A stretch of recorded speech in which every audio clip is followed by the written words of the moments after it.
To another episode of You Have Failed with me, SaiyanVader, where once again we are going to be talking about Attack on Titan, because honestly we have just got potentially the best episode of Attack on Titan ever. And it's not even potentially, I just think definitely that was such a good episode. It was, I can't remember the name of the title. It was episode 79, what? Memories of the Future, I think is the exact title. Off the top of my head, but I could be completely wrong with that. So take that with a grain of salt, the actual title. But oh my god, what a masterpiece of an episode that was. I'd like to give a disclaimer as well. My dog is once again here. Hi Finn, looking very cute. Hopefully he won't make too much noise. If he does, we'll have to see what happens. But he's here. He's a big Attack on Titan fan himself. Not through choice, mind you. He just has to watch it with me. But he's here. He's looking lovely, very handsome. We just got him from a walk, and now I am recording this episode of You Have Failed because it goes up today. Hopefully, providing this recording goes well. But obviously, before we get into that, let's mention that we at Sigil still support Black Lives Matter because we think it's a very, very, very important cause, and equality should be achieved for all. A theme that runs very deeply in Attack on Titan. So yeah, you can support it by going to websites like www.blacklivesmatter.com. Or, you know, through other means, such as using the hashtags Black Lives Matter and hashtags BLM on social media to keep the conversation going and, you know, make sure the topic doesn't just die out now that the big fad for it has left the media.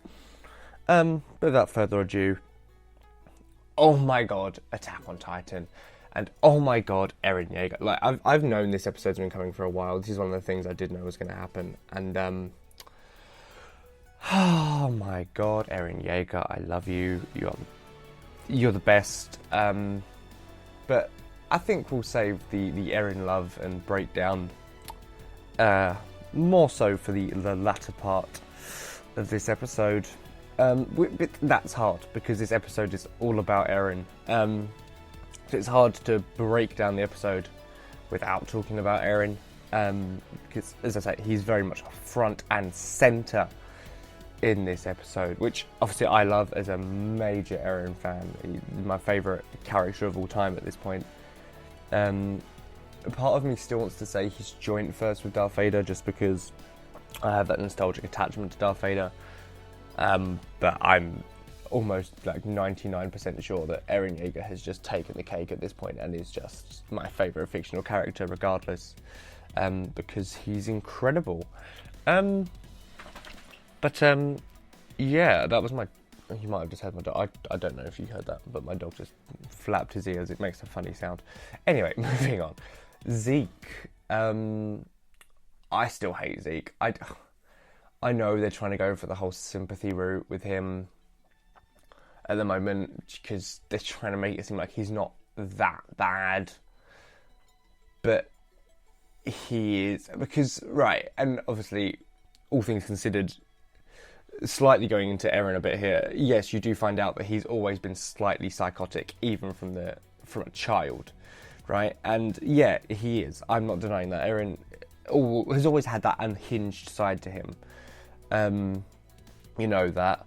No, if people are going to steal my freedom, I'll steal theirs first. It's a very powerful line. But whilst psychotic, he still has mercy. He's not showing it at the moment, but I still very much believe that he has mercy. He feels bad about the lives that he's having to take to ensure freedom. And that's where I differentiate him and Zeke.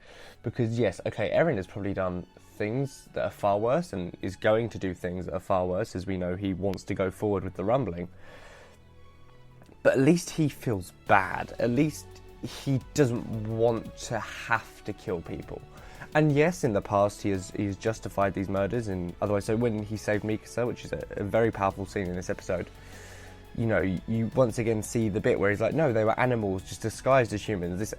He has this way of justifying to himself why it's okay, and I think that's a big part of Eren is his own inner monologue, where he rewrites the story so he can better live with what he's done, as opposed to facing the blatant truth that he's killed 2 people. But you've also got the other side of him that is slightly psychotic and definitely believes it. Like, part of Eren definitely believes that those two men that he killed to save Mikasa were not real people. They were monsters disguised as people, obviously, which at the time was massive foreshadowing for Eren himself, a monster disguised as a person. Later sort of retconned in a way in the My War opening, where it says Angel playing disguised with Devil's face, which I'm still convinced is Eren. That is Eren playing the villain whilst really being a good person still. He's pretending to be this evil sociopath like his brother, whilst really just wanting to save his friends. And that's the big differentiation between Zeke and Eren. And obviously I will try and talk more about Eren later on. But Zeke is still a sociopath in the terms of he hasn't felt any mercy for the lives he's taken. He sees it all as a mercy to kill them. Whereas Eren fully acknowledges that what he has done is murder, whether it's to animals, quote-unquote monsters, or people. He admits that what he has done is murder. He has taken lives. He has, cut someone else's freedom short in pursuit of his own. And there's guilt that weighs on him for that. And yes, he tries not to show it. In this episode, he doesn't really show it at all. He's full-on psycho Eren in this episode. But it's still Eren. You've seen it in the past, and I'm sure we'll see it in the future, that guilt and regret he feels towards what he feels is necessary. Because, the cruel reality is it's a dog-eat-dog world, and to survive, sometimes you have to push someone else down, and the harshness is that's what happens in the real world. Because, recently, this is something I didn't mention, I got promoted at work. I got that supervisor job, and to get it, I had to beat other people to it. And in that regard, it's a very similar thing. You've got to beat other people to get where you want to go. You've got to beat someone to that job. You've got to beat, this, that, and the other. And that's just the way the world works. But Zeke is a different monster altogether, because he has never once showed mercy. He doesn't feel bad. He thinks it's a shame. He doesn't regard taking life as a bad thing. He regards it as a mercy. And that is something a serial killer would say. I've done them a favour by killing them, this, that, and the other, and that's not how life works. That's not how any of this works. That's just Zeke's own sociopathic justification, whereas Eren's psychotic justification still involves the guilt and accepting that you've taken life. And that's the interesting thing. But yeah, I can't feel sorry for Zeke. However, the character work they did on him, and this is the thing, as much as I hate Zeke as a human being, I can't help but appreciate how much of a well-written character he is. Because yes, he's ugly, yes, he's a dickhead, yes, he killed my boy Irvin, but I wouldn't hate him as much as I do if he wasn't so well-written. If he wasn't written so well that I could actually despise him like I would a real person. And that is... And I can't avoid and deny how well-written he is. His journey, obviously, through this episode was trying to convince Eren that Grish had brainwashed him, this, that, and the other, that him and Eren were the same, blah, blah, blah, blah. And obviously, that's not what happens. Someone else was in the steering wheel, in the driver's seat, the whole time. But we'll get to him.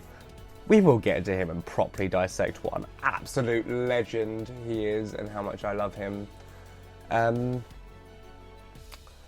But yeah, Zeke's goal, and obviously the moments he realised that no, Grisha genuinely loved Eren, the hurt on his face, it was priceless. I could watch that over and over again, just watching him constantly in emotional pain, emotional damage.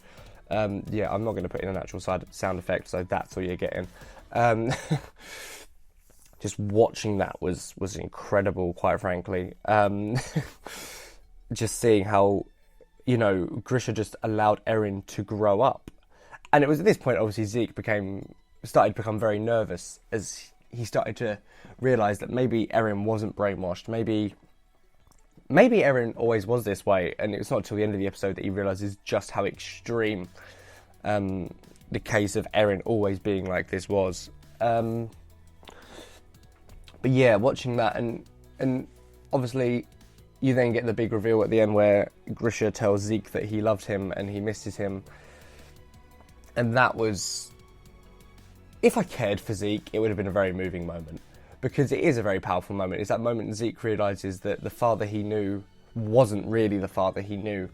Obviously, because you've had some other revelations before this, but you realise that his father genuinely did love him, did regret what he'd done to him. And you see this previously in the episode where Grisha's asleep at his table in the basement, and he has the picture of Dinah and Zeke, where Zeke starts to realise that Grisha never forgot them. He always felt bad, he always felt guilty. And it was really this guilt that pushed him to give Eren a normal life, because he realised the error of his ways, to an extent. And the powerful moment where you first see Grisha, and this obviously for people who didn't know was a very big moment, where you see Grisha go to the church for the first time, the Rice family church, and he's about to go in and steal the founder, and then he doesn't, and you realise he doesn't because he doesn't want to put Eren through what he put Zeke through, and he goes home and he hugs Eren, and it's a really, really beautiful moment. And Zeke's realisation of, oh my god, what's going on? This isn't right. And he realises that obviously Grisha loves Eren, that's why he didn't do it, and he did love Zeke the whole time. It's very, very powerful, and I say the bit where he hugs him and tells him that he loves him. It's such a good moment, and even for someone who hates Zeke, it's a very powerful moment in the series, because one hand, yeah, Zeke's finally realised the truth of his father, but on the other hand, Zeke's finally realised the truth of his brother, and it's so good, and yeah, it's incredible for an episode that's very light on everyone else. The focus on Eren is incredible, and Zeke, and yes, once again, I hate Zeke. I really hate Zeke. I've made it clear 1,000 times. I would stab him over and over again, and this is my inner Eren coming out at this point, really. I can't stand Zeke. However, his character development and his character arc is a very interesting one. Yes, he's someone I despise, but I can't take my despisal of the character away from the genius of the writing behind that character. And that's where, I praise Isayama for writing such a complicated character who, yes, I hate, but I can still appreciate the genius and the nuances of his writing, and the fact that he is the tragic brother in this who just wanted a family, and the family that he left behind genuinely did love him, and the family that he found was Eren, who didn't care for him at all, really. He just needed to get his own ends. So moving away from Zeke for a little bit, Grisha.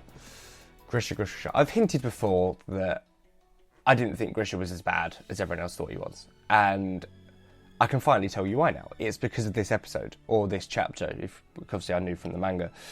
This is a chapter I had read. It's really hard to explain, because he's still not a great dad, because a lot of his actions were still his own. He wasn't influenced by you-know-who, Mr. Eren Yeager. He wasn't influenced, that's not a word, influenced, I hate myself. Influenced by Eren the whole time. A lot of his actions were his own. He did push Zeke too hard, that was on him. He did take his sisters outside the walls, that was on him. He had made a lot of mistakes, and he was cruel and uncaring to Zeke in a way, in that passionate moment, trying to free Eldia, and that wasn't Eren's manipulation. Technically, Eren wasn't manipulating Zeke. No, Grisha at that point. He was, it's complicated. Well, I'll get to that in a bit. So, he wasn't the greatest dad in the world, but he's also not an awful person. He did genuinely love both of his sons. Like, genuinely love both of his sons. He wasn't a perfect father. He was not even a good father, but he was a good father. It's really hard to explain, because, yeah, he was bad. To Zeke, especially, he was bad. Eren, yeah, well, not so much.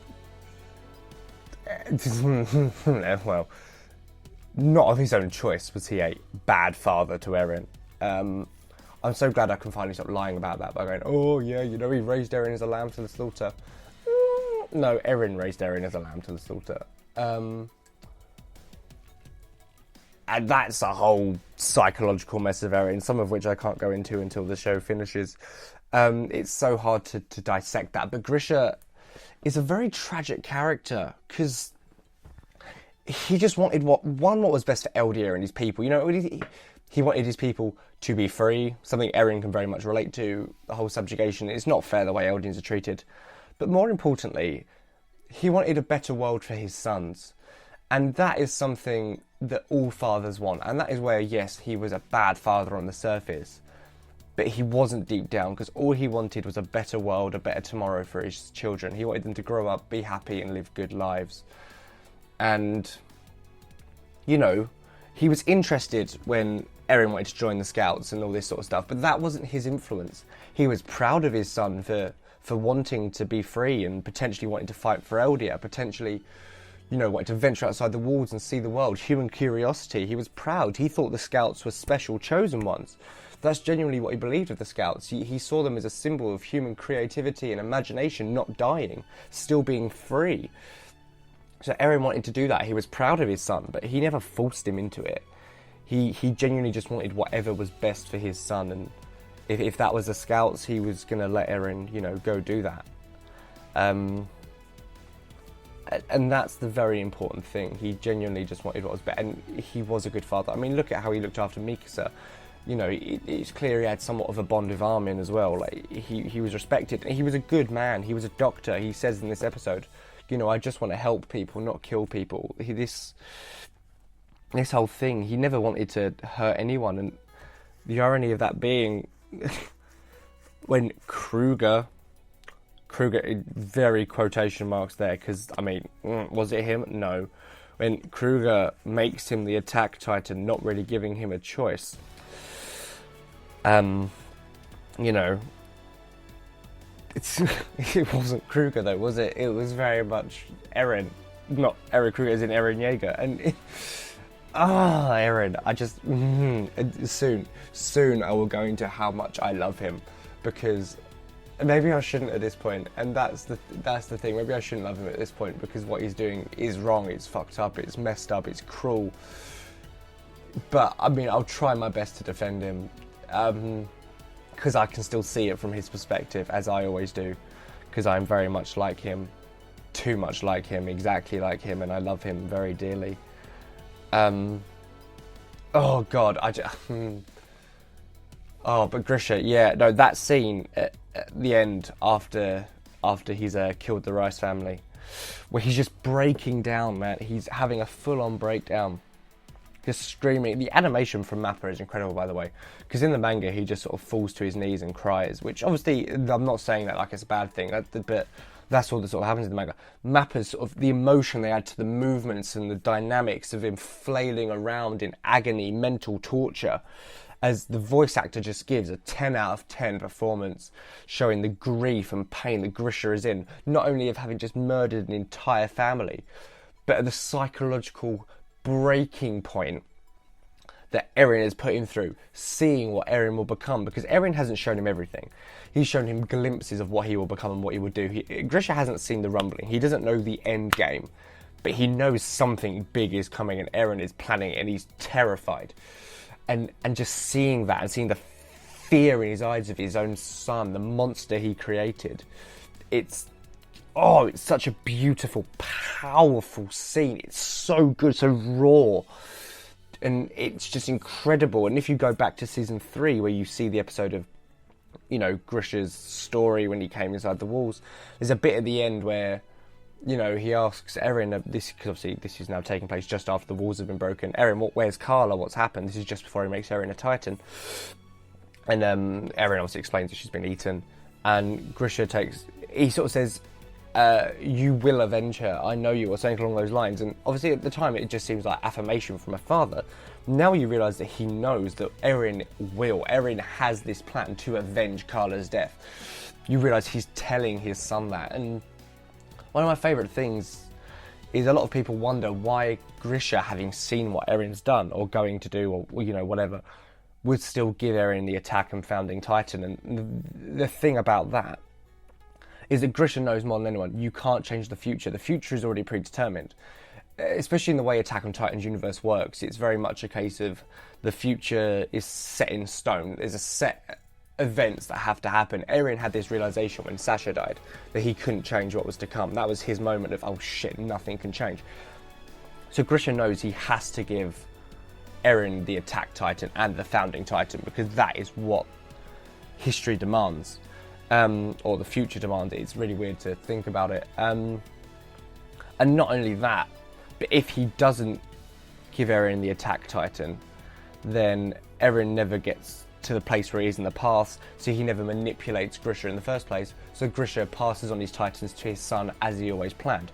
So the butterfly effect of trying to stop what was going to happen just makes it happen.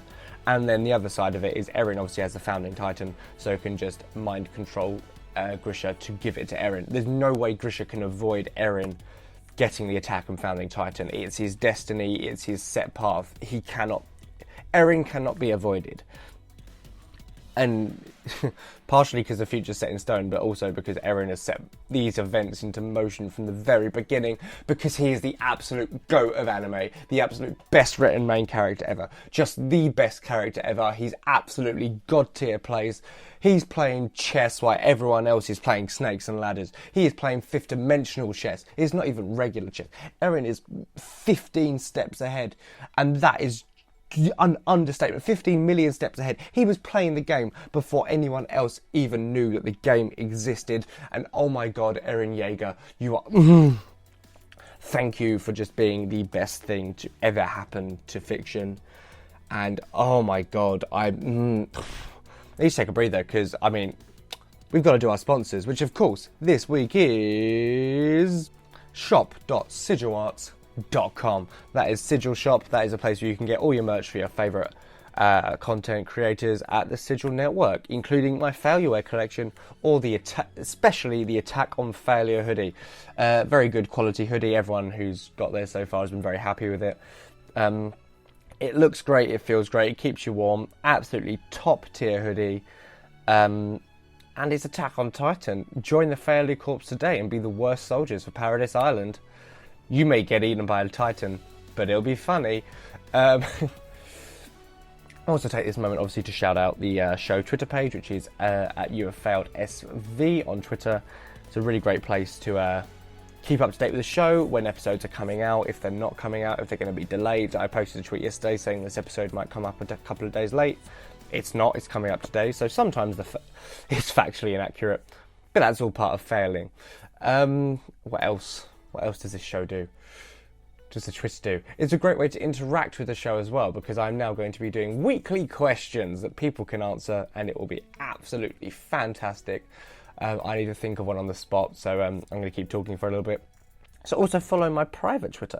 That sounds much weirder than it is, but it's not like an OnlyFans. It's just my personal Twitter page, which is at Vader Saiyan.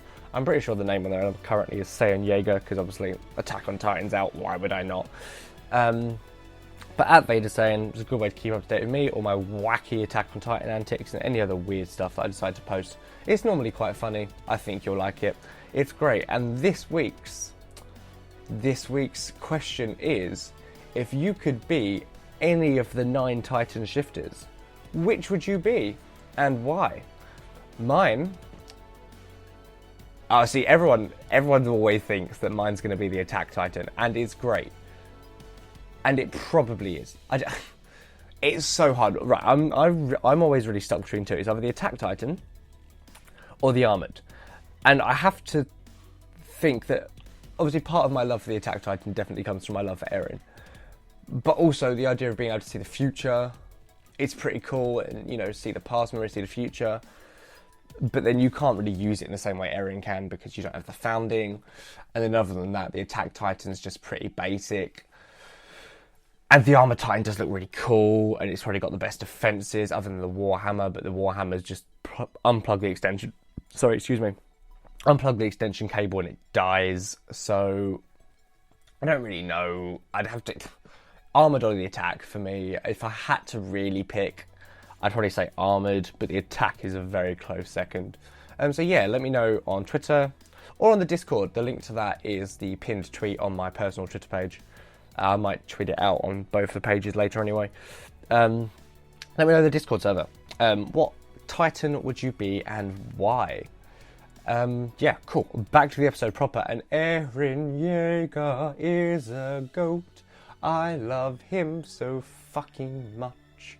He's the best thing to ever happen to fiction. He's a psycho, but he's lovely and he needs a hug. Can you tell I like Eren Yeager? Can you tell I think he's the absolute goat of anime? He's just incredible. And this episode finally shows that he's ahead of the game. He made the game and no one even knew they were playing the game. He's been there from the start. He's been in people's heads. He's been manipulating events from the start, putting things where they needed to be so he got where he needed to be. And oh my god, is he just the most incredible thing ever. He's just... So yeah, he didn't manipulate Grisha to be cruel to Zeke, but he manipulated the Owl, who was Eren Kruger, who was the leader of the Restorationists, to put Grisha in that situation. When Grisha was talking to Kruger on the top, he even said, you know, keep pushing forward even until you die, even after you die, which is exactly what Eren says to him here. Literally, the conversation between Kruger and Grisha and Eren and Grisha, it's almost identical in terms of telling him to get up, fight, even until death, even after death, this, that, and that. And obviously, when he says you have to do this to save Mikasa and Armin, that is Eren breathing down Kruger's neck, telling him to give Grisha the attack titan. He's pushed from the very beginning for all of this to happen. He has been at all those previous events, and now I've seen it fully animated. Maybe those figures we do see in the early seasons of Attack on Titan were Eren. Maybe they weren't. Maybe they were. It doesn't matter. He has been there from the start. And when I say from the start, I mean from the start. Next week's episode, you know, from you 2,000 years ago, Eren has been there from the start. The Attack Titan, I am 100% convinced, was made for Eren Yeager. Like, there's no way it wasn't. And Emiya, who obviously we'll find out more about next episode, so I won't say too much, she definitely... I feel like I can say it now and it's not too much of a spoiler, but she's been obviously the one calling Eren from the start. The original episode and chapter being, you know, to you 2,000 years from now, is very much her calling to Eren. And this is where, next episode will be where obviously he's got to her now. The message that she's been sending him from the start, he is the one she's been calling there because he is the one that will do what he's got to do. It's as far as I'll go with that. So the Attack Titan, you know, is it... I've said this in the podcast before, but I can now finally talk about this. Isn't it, like, properly, isn't it suspicious that the Attack Titan, other than future memories, has no discernible traits other than its desire, its burning desire to fight for freedom? Grisha even says so in this episode, you know. He thinks that the whole purpose of the Attack Titan is to come and oppose the king, fight for freedom and take the founder. Do you not find that incredibly suspicious? Because that's not just chance. That's not random. What that is Eren Yeager. Eren has been manipulating it from the start. I don't think the Attack Titan was made for Eren. I think Eren made the Attack Titan what it is. He has manipulated Attack Titan holders from the very beginning. I mean, look at it. I mentioned this before. I'll mention it again. The Attack Titans always have green eyes. Eren has green eyes. He has been fighting for freedom from the start. He is the reason the Attack Titan has such a burning desire to fight for freedom, because he has literally been manipulating this from the beginning. He has been manipulating his own life. And I say there's some things I still can't say. Because eventually I can fully break down this idea. Bit by bit, I'm allowed to drip feed you this side of the story. But oh my god, Eren, he's just been in control the whole time. And that's what I love about it. He's got the best poker face ever, because at the start of the episode he's like, oh, I see now, I never should have been born, I'm not brainwashed anymore, can we go now? Like, that was obviously blatantly a lie, but he did that fake lie so that when he had his poker face going for the rest of this game, No one noticed. Zeke didn't realise that he was getting played the entire time. And Eren is just the ultimate embodiment of just... I don't even know at this point. Human desire. He can't be stopped. He is willing to put everything in motion just to achieve his one goal. He still is the ultimate embodiment of humanity, but he's something else at this point. Levi even comments on this in season 1. Levi knew from season 1. It's something almost, you know, I can see now, he really is a monster. No matter what cage you're in, no matter how much, you know, you try and hold him back, he can't be subdued by anybody. He can't be contained. Levi knew this from season 1. Eren can't be stopped. Eren can't be held back. Eren can not be held down. Eren will always get up and keep fighting. That is who he is. He keeps moving forward. He is that monster that will just keep pushing, moving forward, fighting for freedom. He has this burning desire. He can't be caged. That is the thing with Eren. He will do anything for freedom, even if it means taking away someone else's first. And yes, I know before I said he'd never remove someone else's freedom. He wouldn't. He wouldn't remove someone's freedom of choice. He wouldn't remove someone's freedom to fight back. However, he will take their life, which he regards as freedom, if he has to, if it means he gets his. And this is where you start to see the true price of freedom and the true cost of freedom and what freedom really is. Is freedom real? Probably not. And this goes back to Kenny in season 3. You know, everyone is drunk on something. Everyone has to spend their life drunk on an idea. A slave to an idea. Eren is a slave to freedom. Eren is drunk on freedom. And it's these unachievable dreams that keep people going. And that is where Eren, and Attack on Titan in general, but Eren in particular, is the sad reality of human existence. It's that dream that you always strive for, and it's always just that one step out of reach, you know. Like, you'll never reach tomorrow, because tomorrow never comes. That is what base humanity is. It's reaching for something, just having that something to keep you going, to keep you moving forward. Eren is the epitome of that human desire. Freedom is always just a step away, because have you really achieved freedom if you've had to kill and take other people's freedom, which is equated to life in Attack on Titan, from them? No, Eren knows this. Eren knows that that's not real freedom. Eren knows that he knows it's wrong, and whilst obviously he'd never oppress people, so he'd never remove their freedom of choice, he will remove their lives, which is the same thing, and he knows that. And that's where he's very complicated, because he'd never go, no, you can't do this, I'm going to oppress you, you're not allowed to be free. But he'll kill you if you stand in the way of his freedom. And yeah, he'll feel bad about doing it, but when freedom's all that matters, he can't be stopped. He can't be caged, he can't be contained. This is Eren fucking Yeager. He is freedom. He's human. He's going for that unachievable dream. He's a slave to freedom. The irony being, he's never free because he's a slave to freedom itself. More on that later. And by that I mean in later episodes. You keep that in mind as you watch Attack on Titan. Eren is a slave to freedom. He is bound by the chains of freedom. Oh, this show is so good. Eren is so good. Well, not morally good, but very well written.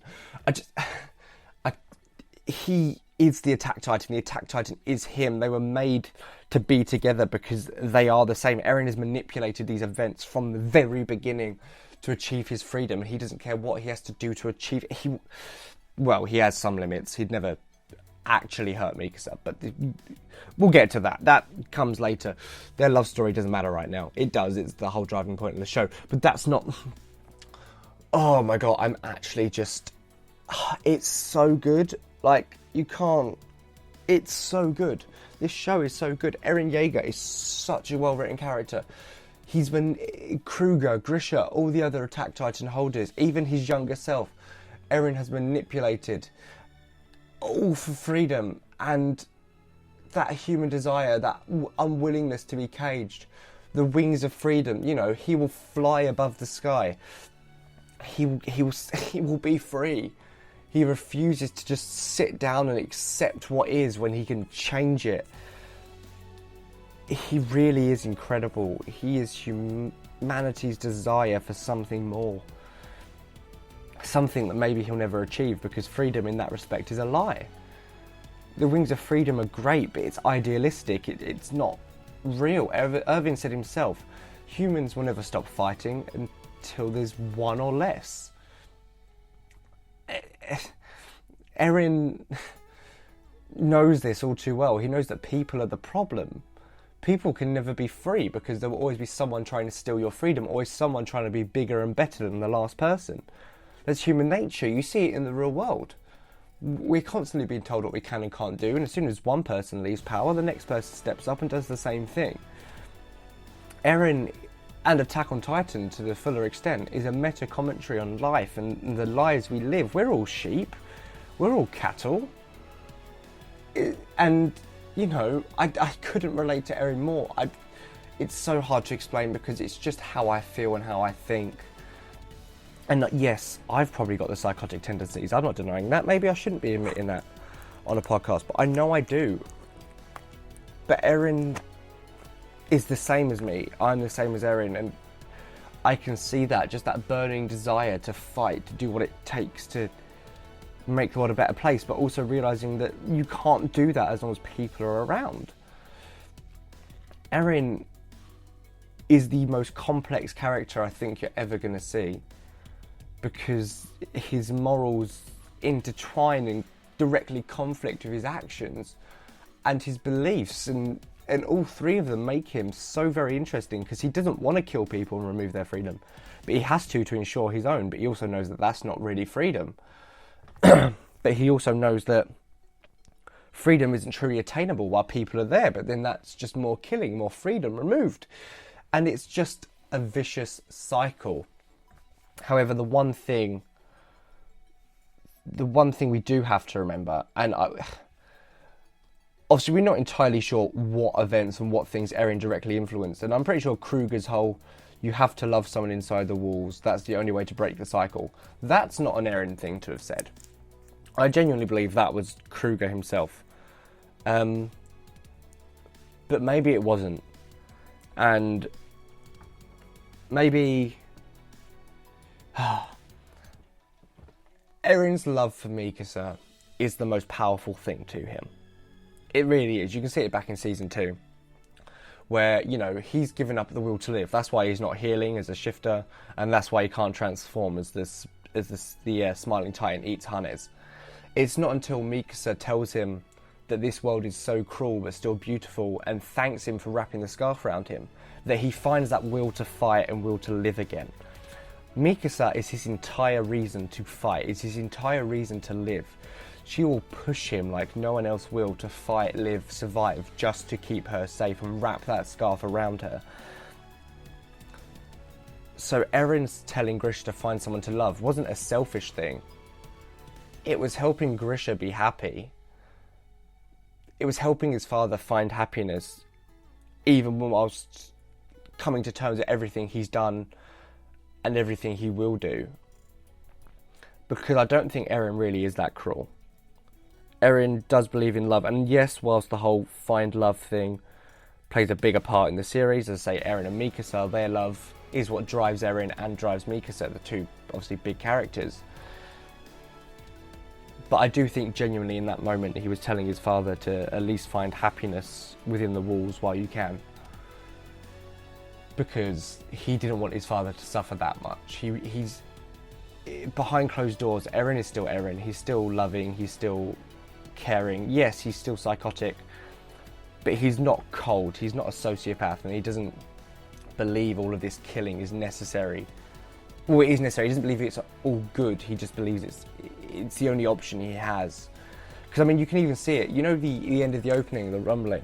At the end, you see that footprint crushing a butterfly. If you watch this episode, baby Eren is chasing the same butterfly, so it's heavily implied that he's the one that killed that butterfly. Which, you know, is a hint at his unhinged psychotic nature that's always been there. Like he told Zeke, but Zeke wouldn't believe him. Eren has always been the way he is. He has never and will never change. That is just who Eren Yeager is.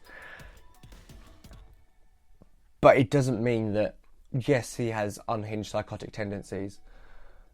It doesn't mean that he's a bad person. I think genuinely he does care. He is a hero in disguise. I put out a tweet the other day, and it's true. He's a broken hero, and that is what makes him so goddamn dangerous.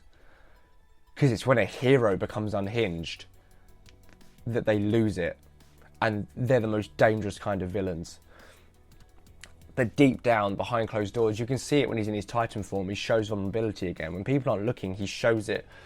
And I think it was genuinely him talking through Kruger, telling Grisha to find love inside the walls, because he wanted his father to at least be happy while he could. And it was a message to himself to find love. And Eren, of course, loved Mikasa. Still loves Mikasa. And Mikasa clearly loves him. Attack on Titan really is the most beautiful story ever written.